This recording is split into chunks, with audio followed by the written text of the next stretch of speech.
Halo Sobat Rebaner, kembali lagi. Gimana? Tahun baru ini apa yang ingin kalian impikan dan apa yang ingin kalian wujudkan? Saya doakan semoga impian yang kalian wujudkan dapat terwujud pada tahun ini.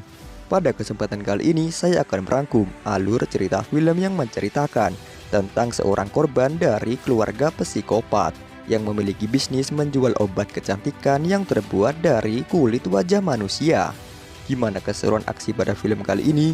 Langsung saja, daripada tidak penasaran, fokuskan satu pikiran dengan satu tujuan. Dan mari kita katakan bersama-sama, 1, 2, 3. Film diawali 15 tahun sebelum saat ini, di mana diceritakan terbentuknya keluarga Kopet, dan ada seorang pria yang bernama Harrison. Ketika ia sedang masuk ke ruangan istrinya, ia sungguh terkejut karena mendapati seorang pria yang berlumuran darah. Istrinya mengatakan bahwa ia sedang mengembangkan eksperimen untuk menciptakan produk kecantikan yang terbuat dari kulit wajah manusia berhen khusus. Ia menyuruh Harrison memanfaatkan lahan jagungnya sebagai tempat untuk mengumpulkan para manusia yang memiliki kulit gen khusus untuk dijadikan produk kecantikan. Istrinya menyuruh Harrison untuk melakukan tindakan di luar akal manusia, dan itu akan menjadikan kepribadian Harrison berubah 360 derajat. Beralih di masa sekarang, Harrison sedang berada di stasiun televisi untuk menyiarkan iklan produk kecantikan milik istrinya. Produk kecantikan itu sudah disempurnakan oleh anak perempuannya yang bernama Cindy. Berpindah di rumah Harrison, di sini ada salah satu anak yang sedang menjaga tempat tersebut, yang kita sebut saja Kopet Salju. Dan ketika ia sedang berjaga, tiba-tiba ada salah satu korban yang melarikan diri, yang membuat Kopet Salju itu pun menjadi panik, sehingga ia tidak sengaja melepaskan infus milik korban yang bernama Melanie. Cindy dan Harrison yang sedang berlatih anak panah pun mengetahui hal itu, dan Cindy langsung mengejarnya. Namun ketika mereka bertemu, Cindy tidak langsung membunuhnya, yang membuat kegaduhan di kebun jagung ini. Dan ketika Harrison sedang mencari di kebun jagung, ia hampir terbunuh oleh karyawannya sendiri. Sementara di tempat Harrison, Melanie yang sadar pun mencoba untuk melepaskan semua korban. Ketika mereka semua berkumpul, Melanie mencoba menjelaskan apa yang sedang terjadi. Namun teman-temannya tidak mengerti bahasa apa yang dipakai oleh Melanie, karena sebenarnya Melanie ini telah menjadi orang bisu. Untung saja ada seseorang yang mengerti perkataan Melanie. Di malam harinya, Harrison sangat marah karena ia mengetahui semua korbannya telah melarikan diri.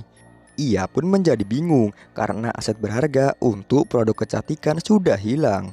Namun untung saja ia sudah menebarkan perangkap di sekitar kebun jagung, yang membuat para korban pun akan jatuh sendiri tanpa mereka harus menghadapi. Namun Cindy tidak terima apabila satu saja dari korban melarikan diri, karena itu adalah aset berharga baginya. Beralih di kawanan Melanie, di sini mereka semua sudah sampai di kebun jagung. Namun karena luasnya 1 hektar, mereka pun menjadi bingung untuk lewat jalur mana.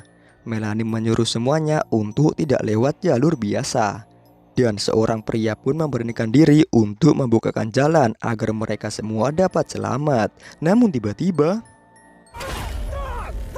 ya, pria jagoan tersebut harus terkena jebakan yang membuat kakinya terluka. Namun teman-temannya malah meninggalkan pria itu. Sungguh malang kau jagoan, sudah membukakan jalan, ketika engkau sakit malah kau ditinggal. Ketika mereka sedang berlari, mereka pun diketahui oleh si Kopet bermotor. Melanie yang sudah menaruh dendam kepada para psikopat jahat itu melakukan hal ini. Tak sampai di situ, ia pun langsung menggepreknya. Ketika psikopat berkendara itu sudah tewas, mereka pun mencari peta. Beruntungnya, salah satu dari mereka pun menemukan peta di saku celana pria tersebut. Namun tiba-tiba, ketika mereka sedikit bahagia, ada psikopat yang memakai geraji mesin.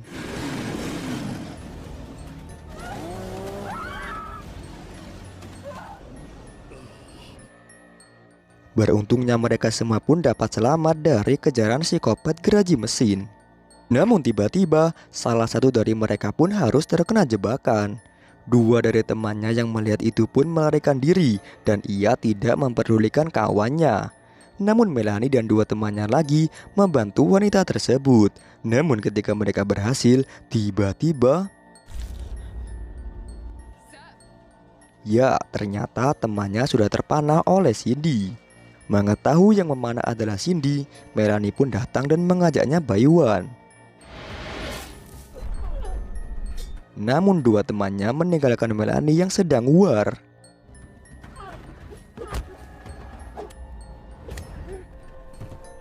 Namun karena Melanie yang menyerang terus saja kalah, ia pun melarikan diri. Beralih di dua temannya yang meninggalkannya. Dua wanita tersebut kita sebut saja si hitam dan juga si putih. Bukannya saya body shaming atau apa ya, agar kita lebih mengingatnya, dengan mudah kita sebut saja mereka dengan kondisi kulitnya. Ya, mohon maaf apabila Anda tersinggung, tapi saya tidak menyinggung pihak manapun. Mereka pun bahagia karena sampai di ujung labirin. Namun apesnya mereka ketahuan oleh para psikopat. Si hitam pun mengalihkan para psikopat itu, dan si putih mencoba untuk lari duluan. Ketika si putih memegang kawat besi, tiba-tiba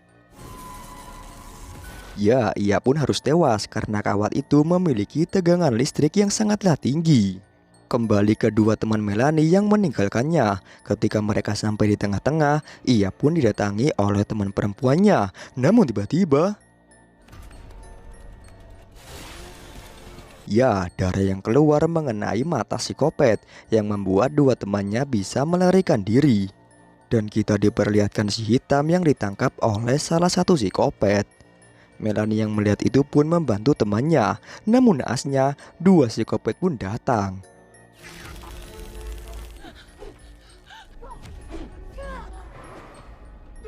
Setelah menemukan satu, Melanie dan temannya pun langsung pergi. Dan ketika itu Cindy pun datang dan mengetahui bahwa saudaranya telah tewas. Ia pun memberitahukan hal itu kepada ayahnya, bahwa anaknya telah tewas di tangan Melanie. Ayahnya pun pergi dengan anak buahnya menggunakan kuda lumping. Di dalam rumah, anak Harrison pun yang paling kecil tidak tahan karena terkurung di dalam. Dan ketika ia mengetahui di luar kakaknya sudah tewas, ia pun langsung bergegas pergi ke TKP. Kembali ke Melanie dan juga teman-temannya. Mereka pun mencoba untuk melihat kondisi dari atas. Namun naasnya mereka diketahui oleh Harrison. Beruntungnya si psikopat polos berhasil mereka tangkap dan dijadikan tawanan. Namun naasnya si psikopat polos itu pun harus terkena jebakan kebun yang membuat ia pun tewas.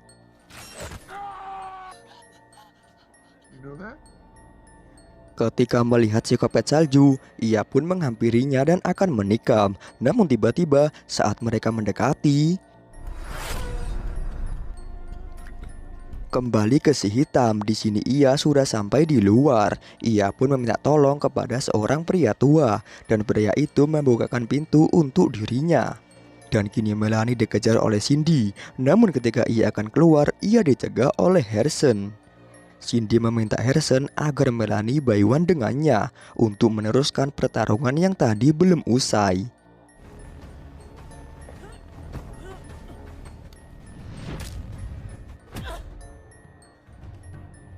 Namun naasnya, di sini Melanie kalah dengan Cindy dan ia pun pingsan. Kembali ke si hitam, ia sedang ditenangkan oleh pria itu.